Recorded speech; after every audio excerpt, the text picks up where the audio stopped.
Voilà, nous allons parler de victimes des démolitions de Bipemba. Là, nous sommes au niveau de Mbujimayi, au Kasaï oriental, où la ministre des Affaires sociales, l'Action humanitaire et Solidarité nationale, Nathalie Azamounana, s'y était rendue pour assister socialement ces victimes. Pour en parler, nous recevons pour vous M. Vincent Muzungu. Bienvenue. Merci beaucoup, Messieurs le prophète. Voilà, Jean-David. Jean-David Kilolo. Effectivement. Alors, Azamounana revient d'une mission de pratiquement 20 jours, de pouvoir assister les victimes des démolitions de Bipemba. Et vous, en tant qu'analyste politique et aussi en tant que communicateur, comment avez-vous trouvé cette action? C'est une héroïne devant être couronnée dans ces gouvernements de Judith Suminwa, parce que nous avons réalisé que le président Tshisekedi a honoré ce qui était, n'est-ce pas, la volonté populaire. Nous avons voulu par le passé que les institutions soient pilotées non par des politiques, mais par des gens qui méritent, qui ont l'expertise. Et donc, déjà, voir Nathalie Azamounana occuper la tête du ministère des Affaires sociales, Action humanitaire et Solidarité nationale, nous sommes dit que le président Tshisekedi a honoré cette noble volonté de prendre les gens qui ont l'expertise, parce que la ministre Aziza a plus de 35 ans dans les œuvres caritatives, la charité. Elle est au chevet de la population avant qu'elle ne fasse la politique active. Alors, se rendre en Mbujimayi pour voir les sinistrés qui passaient la nuit à la belle étoile et l'air apporter du sourire, c'est dans son ADN, comme qui dirait, elle ne les force pas en tant que mère, elle sait écouter et compatir. Mais elle le fait pourquoi? Elle ne le fait pas parce que le gouvernement de la République dote son ministère de beaucoup de moyens. Je peux vous scandaliser.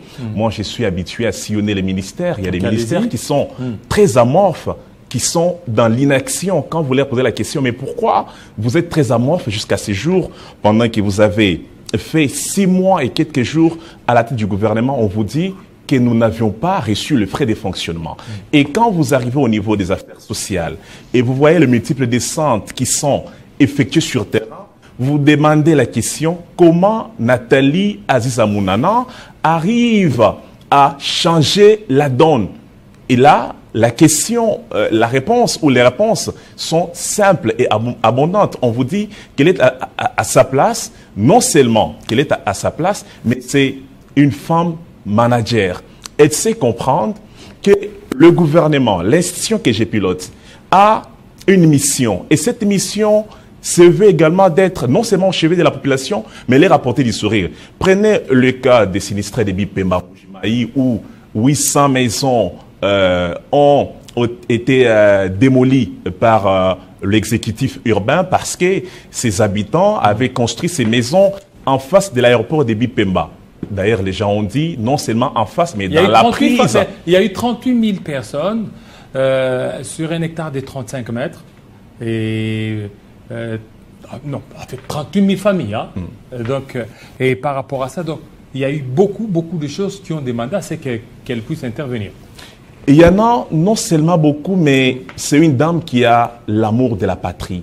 Vous savez, c'est sinistré, c'est vrai, on peut jeter les colibés ou on peut tirer à boulet rouge sur l'État et congolais, surtout les gouvernements provinciaux pour cette démolition. Mais moi, je voudrais vous rappeler, vous donner le plan chronologique, nous sommes en 2022. Les travaux de la construction de l'aéroport de Bipemba, ces travaux ont connu un arrêt. Un arrêt pourquoi? Parce que les citoyens propriétaires des maisons qui étaient en face de l'aéroport n'avaient pas obtempéré à la demande, n'est-ce pas, du gouvernement provincial, des déguerpir leurs maisons pour gagner certains matériaux qui leur seront utiles dans les jours à venir. Et cependant, la force reste malheureusement à la loi. La loi s'est imposée, on a démoli les maisons. Mais ces familles passaient nuit à la belle étoile. Nous sommes dans une période pluvieuse où vous avez les femmes et enfants de la RD Congo et passent nuit dehors avec tout ce qui se passe comme méfait.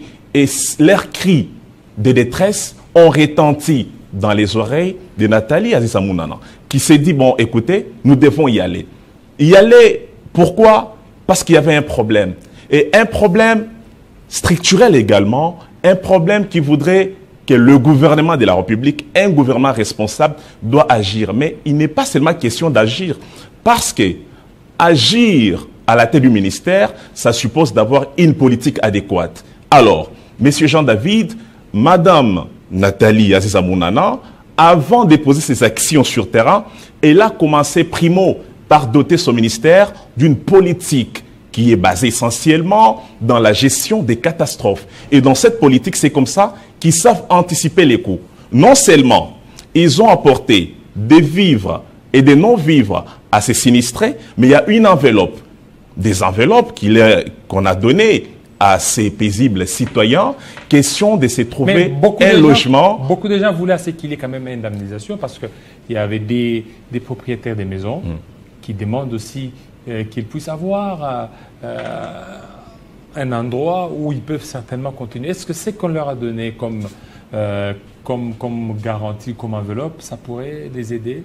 Alors, c'est soulageant dans le premier cas parce que Mme Nathalie Aziza Mounana a dit que c'était pour aider les sinistrés à avoir un logement provisoire. Qui dit logement provisoire, ça veut dire que l'expropriation du gouvernement, même si la procédure n'était pas vidée des substances, il y a une équipe qui a été diligentée sur place pour étudier tous les cas de fond en comble pour savoir quelles sont les parcelles qui n'ont pas reçu l'argent à la hauteur des terrains démolis. Ça viendra bien évidemment après. Mais ce qui était primordial pour la solidarité nationale au niveau du gouvernement était de penser la plaie. Et Madame Nathalie a pensé la plaie. Et il y a quelques Kassaïens que moi j'ai suivis sur les vidéos qui ont dit on a affaire à une héroïne et n'a pas entendu que nous perdons notre vie qui est sacrée de par la Constitution, mais elle est arrivée au moment, mais elle arrive quand? Elle arrive pendant que nous sommes au mois de décembre, le mois des festivités, le mois où il y a des pluies abondantes pour sauver une vie quelque part. Mais ça c'est dans, comme je l'avais dit tantôt, c'est dans son ADN, elle n'a pas commencé que par là. Elle était bien récemment dans la partie est de la République démocratique du Congo, rappelez-vous de ces drames du lac Kivu, où nous avons perdu beaucoup de compatriotes. Elle était également sur place. Mais ce que j'ai beaucoup aimé, ce que j'ai beaucoup loué, ce n'était pas seulement sa présence, mais cette politique d'anticiper.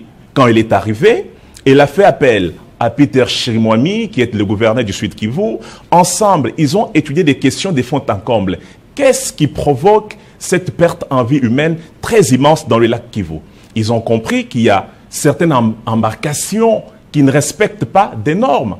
Il y a certaines flottes qui ne respectent pas des normes, qui ne sont pas identifiées, qui n'ont pas d'assurance. Même les paisibles citoyens devant prendre ces flottes ne portent pas des gilets, ce qu'on appelle communément sauvetage. Ils ont en amont, tout comme en aval, pris des dispositions très idoines, de telle sorte que dans les jours à venir, toute personne qui va prendre la flotte, mais prennent la flotte dans de bonnes conditions et on a même interpellé aux autorités de la place de suivre de près toutes les questions liées à l'embarcation. Mais cette politique de gestion des catastrophes et d'anticiper les coûts, c'est une politique sectorielle qui n'avait pas existé dans les jours passés, comme qui dirait le changement des paradigmes.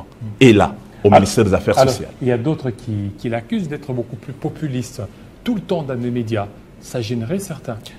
Des oiseaux, des mauvais plumages ne peuvent jamais manquer. Est-ce qu'il se pose la question de savoir quelles sont les prérogatives reconnues au ministère des Affaires sociales? C'est un ministère où on n'est pas appelé à être bureaucrate.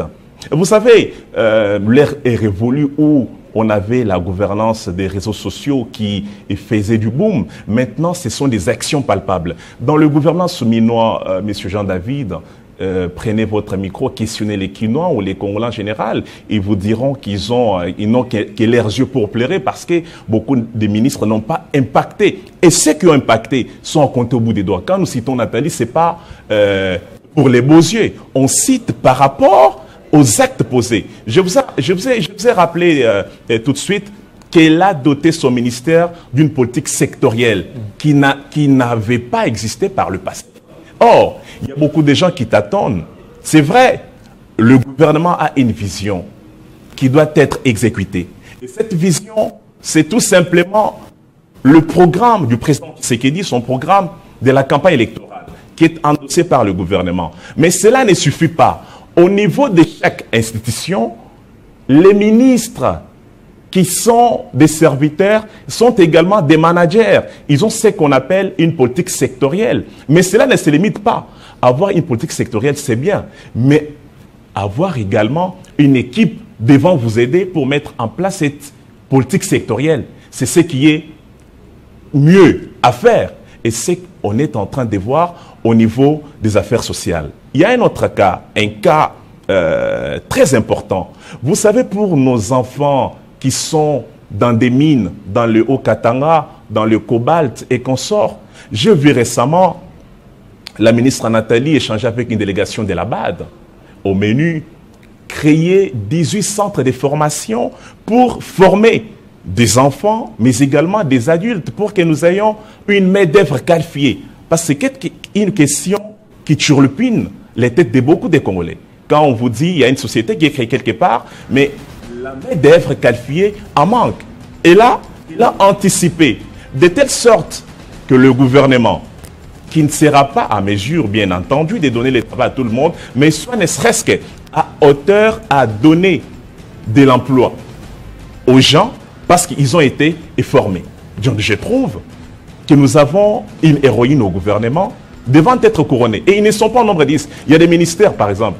Je ne voudrais pas jeter des colibés, pêche et élevage, ni vu ni connu. Ministère de l'Agriculture, on ne sait pas quelle est la politique sectorielle de ces ministères en plein XXIe siècle. Vous avez le ministère des Affaires sociales qui crie comme Jean-Baptiste qui criait dans le désert. Malheureusement, Nathalie Assamounana n'écrit pas dans le désert.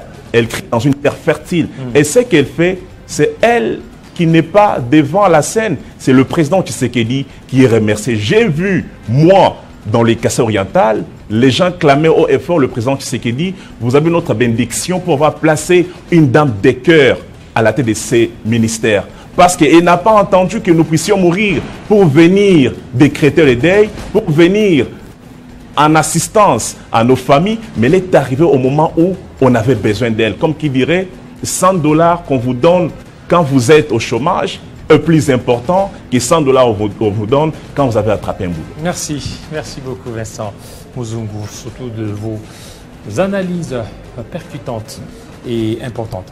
Alors, ça n'est fini, fidèles téléspectateurs. Restez branchés sur Télé 5 ans. Tout à l'heure, la grande édition de Christopher Ochokou. Portez-vous très bien. À très bientôt.